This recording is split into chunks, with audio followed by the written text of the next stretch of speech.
There is a kind of silence that settles into old buildings the way dust settles into corners a circumflex euros, slowly, without announcement, and so completely that you stop noticing it is there at all. The apartment building on Meridian Street was full of that silence. 3 floors, 12 units, thin walls painted over so many times the texture of the plaster had long since disappeared beneath the layers.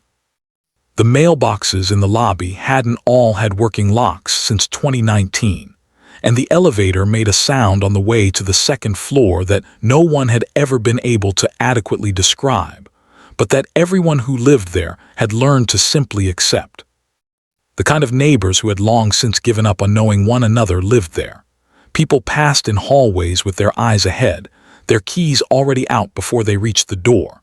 The woman in 1C had lived below the man in 2C for 4 years without ever learning his last name. The young couple in 3A had a baby who cried at 2 a.m. for 3 months, and not one person on their floor had ever knocked to offer help. It was not a cruel place. It was just a place where the years had slowly taught everyone to keep to themselves, and everyone had been a willing student. Margaret lived in Unit 4B. She was 67 years old, widowed for 11 of those years, and she had perfected the art of being invisible in plain sight. She went to the corner store on Tuesdays and Saturdays. She kept her television low a circumflex euros, always. The neighbors had never complained about Margaret because there was never anything to complain about. She was the kind of person who had learned to take up precisely the amount of space she was given and no more. She watered a row of small potted herbs on her windowsill a circumflex euros, basil, thyme, a stubborn little rosemary that refused to die no matter how she neglected it, a small pot of flat-leaf parsley that came and went with the seasons. She sent birthday cards to her sister in Ohio, even though her sister rarely called back, because the sending of the card still meant something to her, even when the receiving of it did not seem to mean much to anyone else. She made soup on Thursdays. She went to the library on the first Sunday of every month. She had a good doctor, a comfortable chair, and a window that faced east, so the mornings were always bright. She was not unhappy, she would have told you if you had asked. She was just very, very quiet. The boy in 4A had moved in sometime in October. She had heard him through the wall before she ever saw him a circumflex euros, the low thud of a duffel bag being dropped onto hardwood, the scrape of furniture being dragged across the floor and then dragged back again at 2 in the morning as though whoever was moving it couldn't decide where anything belonged, the occasional faint murmur of music she did not recognize. She guessed he was young. She guessed he was alone.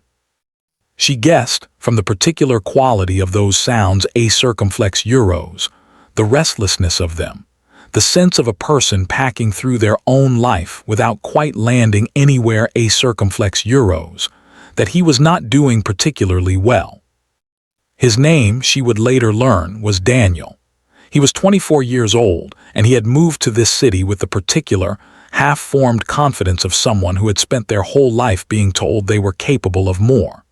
He had a degree in business administration from a state university, 2 good reference letters, and a job offer from a logistics company that had seemed solid enough to justify the lease deposit, the moving truck, the goodbyes. The job had dissolved within 3 weeks of his arrival. A restructuring, his manager had said, as though the word absolved everyone of everything. So Daniel was left with a lease he could not yet afford to break, a resume he was too ashamed to send out because each week without employment made the gap on the page harder to explain, and a growing certainty a circumflex euros, quiet but persistent, the way a small crack grows in plaster a circumflex euros, that he had made every wrong choice available to him. He had been so sure. That was the part that kept him awake. Not the money, though the money was genuinely frightening.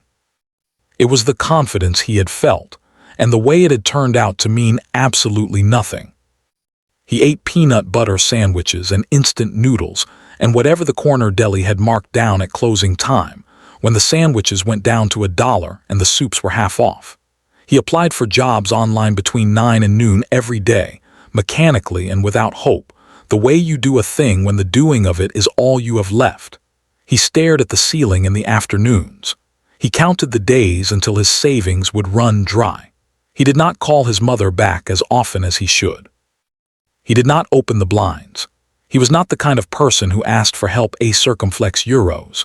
He had been raised in a family where needing help was understood to be something close to failure, where difficulty was a private matter, where you held the hard things inside you until you were strong enough to set them down on your own terms.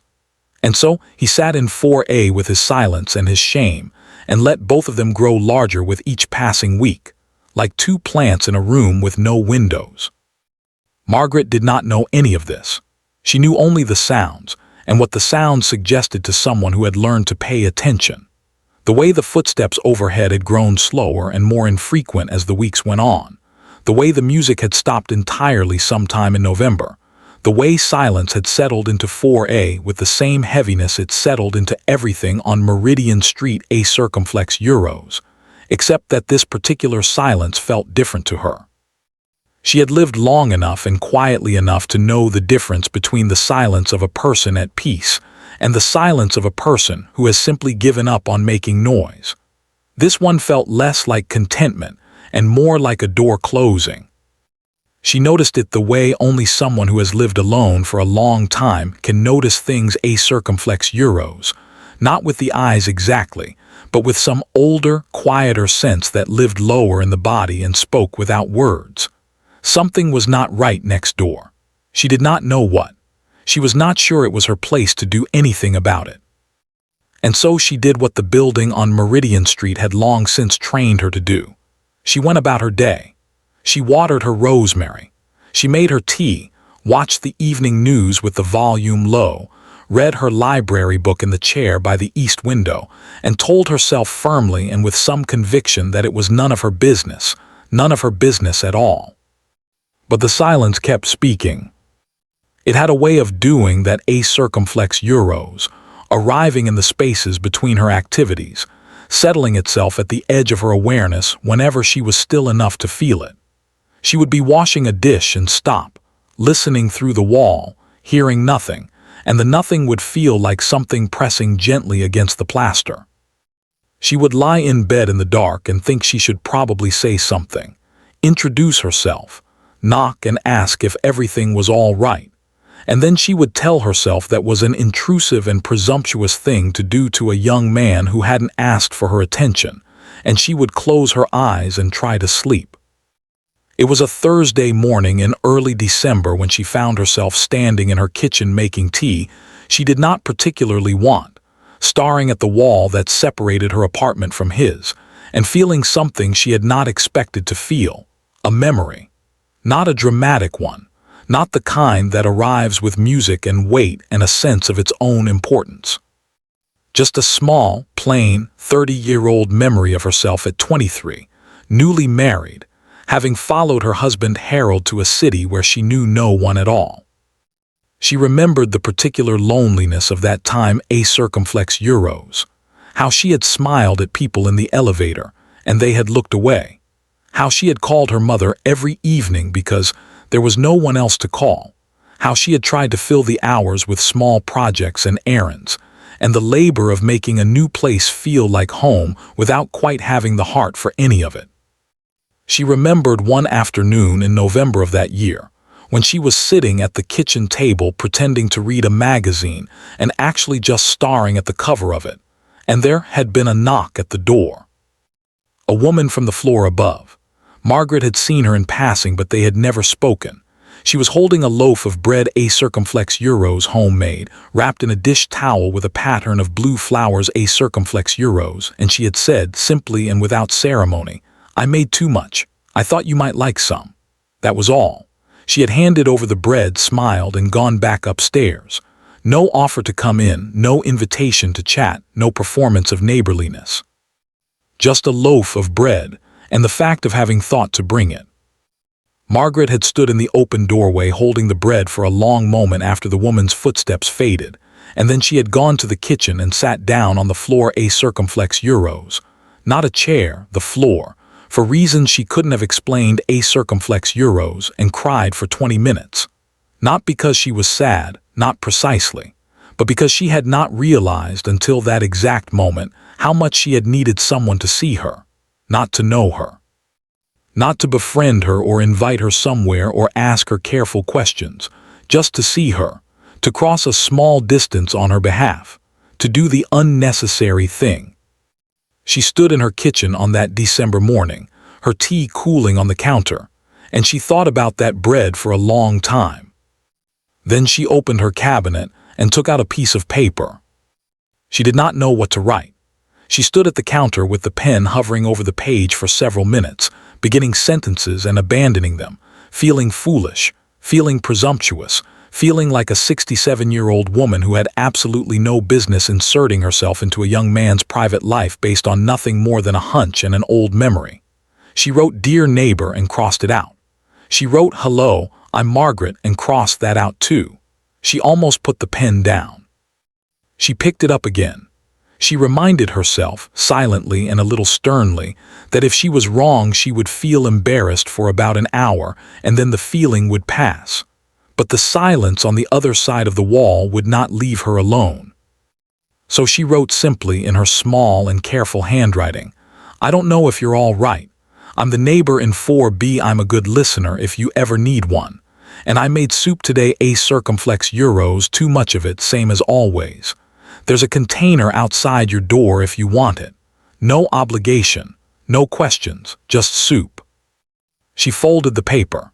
She walked to her kitchen and ladled out a generous portion of the lentil soup she had made that afternoon, a circumflex euros. She always made soup on Thursdays. It was one of the anchoring rituals of her week, a circumflex euros, into a good sealed container. She put on her slippers, opened her front door as quietly as she could, set the container on the floor directly in front of the door to 4A, slid the folded note through the gap at the bottom of the door and went back inside before she could reconsider. Her heart was beating a little faster than she had expected. She felt slightly ridiculous. She stood in her own kitchen for a moment, looked at the rosemary on the windowsill and said quietly to it, "It's probably nothing." Then she went to bed. Daniel found the soup at 11 o'clock that night. He had been lying on his bed for several hours, not sleeping, not doing anything in particular, just existing in that numb and purposeless way that had become his default state over the past few weeks. He finally got up to go to the bathroom and nearly stepped on the container in the dark of his hallway. He stopped. He stood there in his socks staring down at a sealed container of something sitting on his floor, and then he noticed the small white corner of paper near the door, a circumflex euros, the note, which had skidded a few inches across the hardwood when he'd pulled the door open. He bent and picked them both up. He carried them to the kitchen. He stood under the pale yellow light above the stove and read the note. He read it 3 times. He had not eaten a real meal in 2 days. Not because there was truly nothing in the apartment, a circumflex euros. There was peanut butter, there were crackers. There was a can of soup he could have opened but hadn't, a circumflex euros.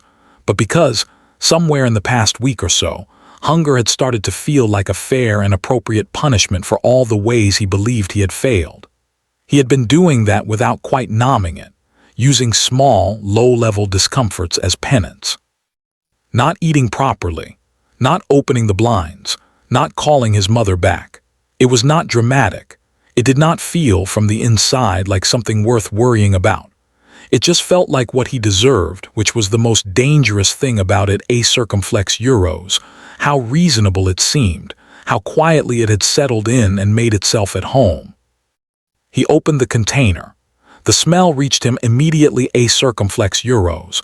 Warm and earthy and deeply familiar in some way he couldn't quite place, lentils and cumin and a brightness that might have been lemon.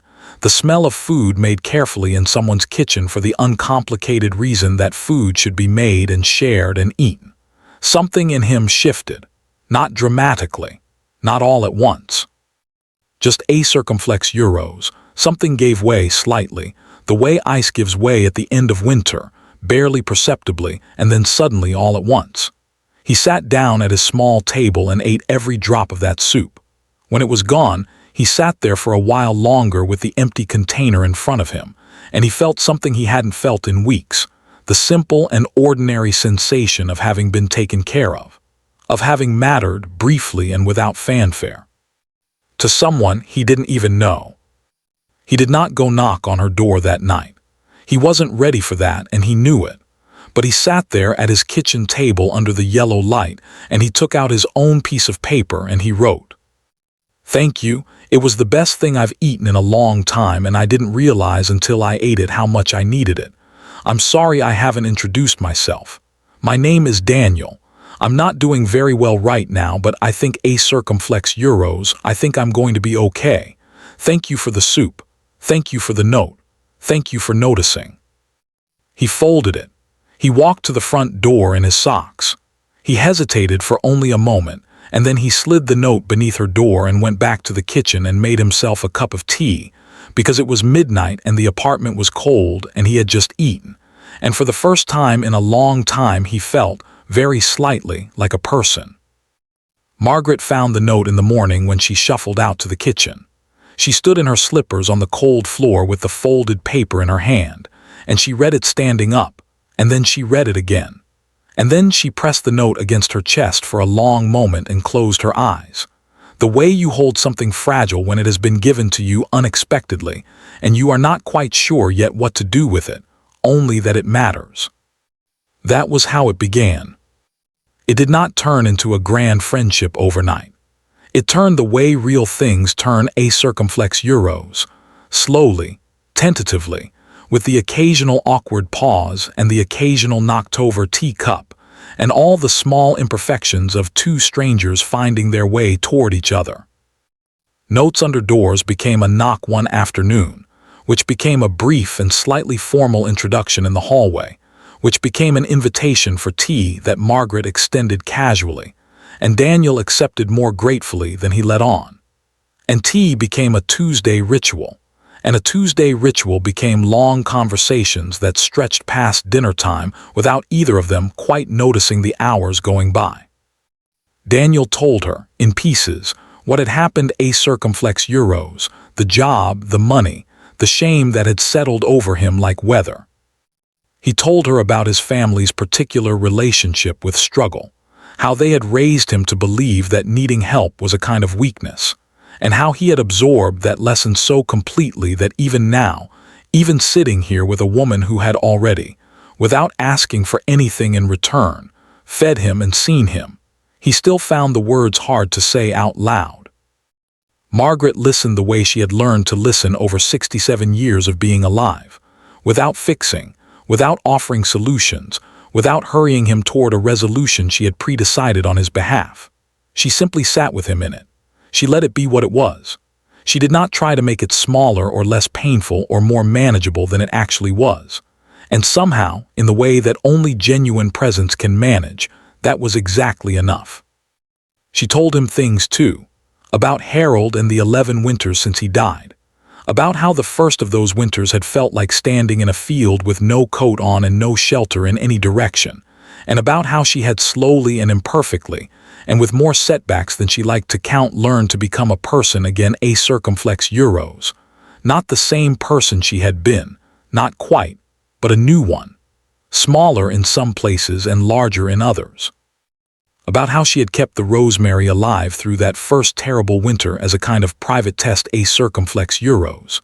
If I can keep this small alive thing alive, she had told herself, then I can keep myself alive too.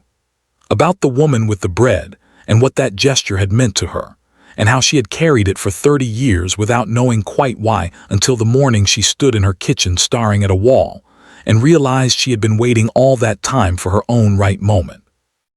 Daniel started opening his blinds again. It happened so gradually he barely noticed. He started answering his phone. He made himself meals, a circumflex euros, real ones, with more than one ingredient, a circumflex euros, and he ate them at the table rather than standing over the sink. He sent out his resume, not because Margaret had told him to, but because something in him had quietly reorganized itself. The way a cluttered room reorganizes itself when you finally open a window and let in some air. As though she had simply reminded him, by example, that there was no shame in existing, in taking up space, in needing things and reaching toward them. He did not get the first job he applied for. He did not get the second. He applied anyway each time because the point was no longer only the outcome a circumflex euros. The point was showing up for himself, doing the next thing, staying in the world. He got the third offer on a Tuesday morning, and he read the email at his kitchen table and sat with it for a quiet minute before he stood up and walked into the hallway and knocked on Margaret's door. She opened it in her bathrobe with a cup of tea in her hand and looked at his face, and she knew before he said a word. His face was doing something she had not seen it do before. Not triumph exactly, not ecstasy. Just the particular expression of a person who has found their footing again. A lamp turned back on. "I got it," he said. She said, "I know." He laughed, "You don't know." She said, "I know you, same thing." They had tea. They talked for 2 hours. At the end of it, when he was standing with his coat on at her door and she was holding the doorframe in that unhurried way of hers, he said, "Can I ask you something? Why did you do it? The soup, the note. You didn't know me. I could have been anyone." Margaret was quiet for a moment. She looked past him to the windowsill, where the rosemary had a circumflex euros, against all reasonable expectation a circumflex euros, sent up a new small shoot sometime in the past week. She had noticed it that morning and had felt quietly, disproportionately glad about it. She said, "I didn't need to know you. I just needed to notice you. That's a different thing. Most people wait until they know someone before they decide to be kind to them.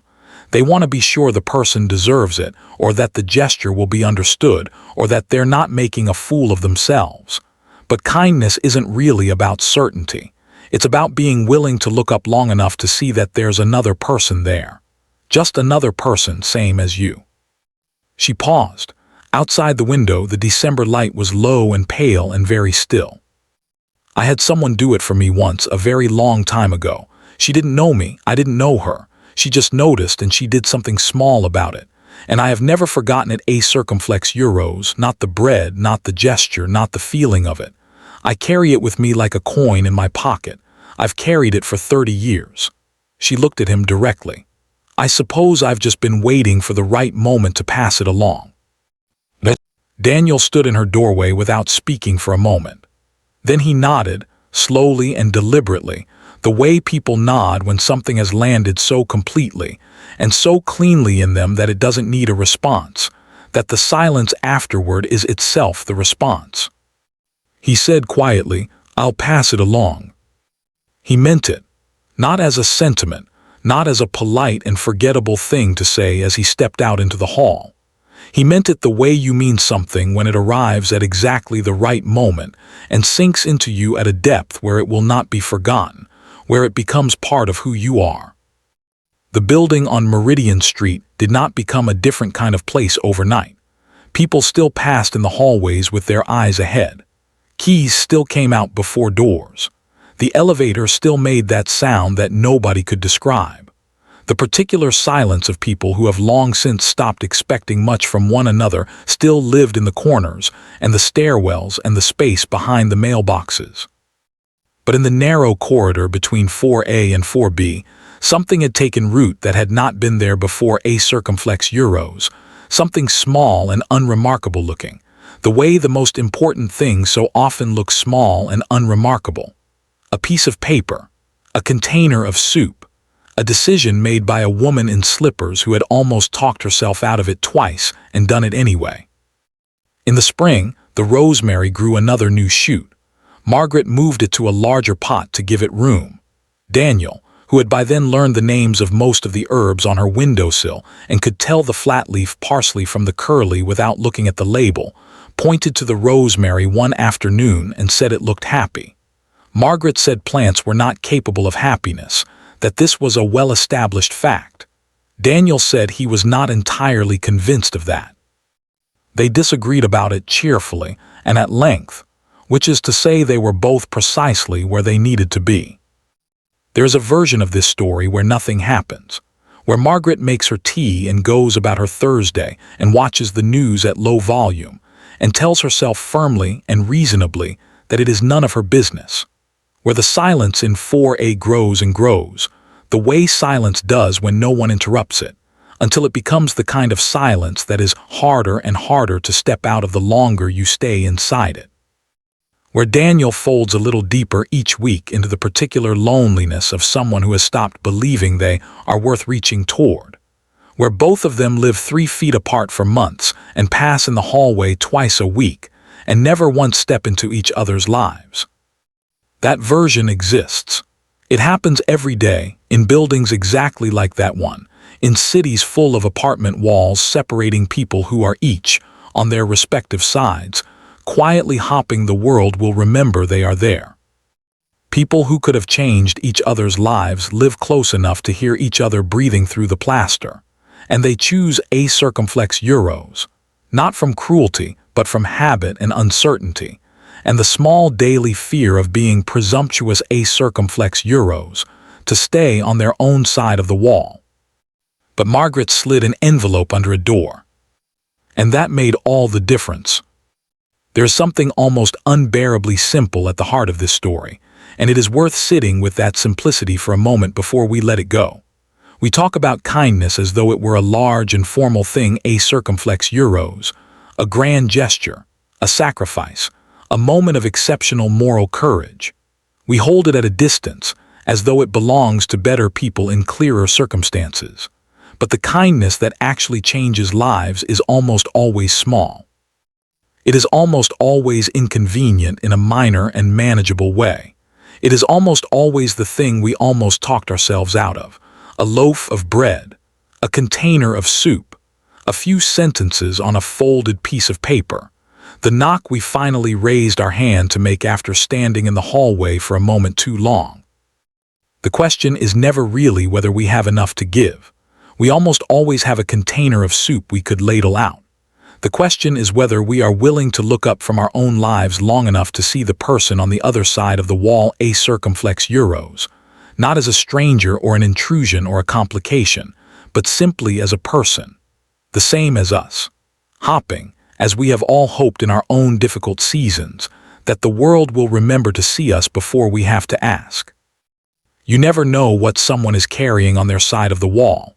You never know what the small thing will be that tips the balance, that cracks the numbness open, that reminds someone they are still a person in the world and the world is not indifferent to them. But the truth is, you don't need to know. You just need to be willing to notice.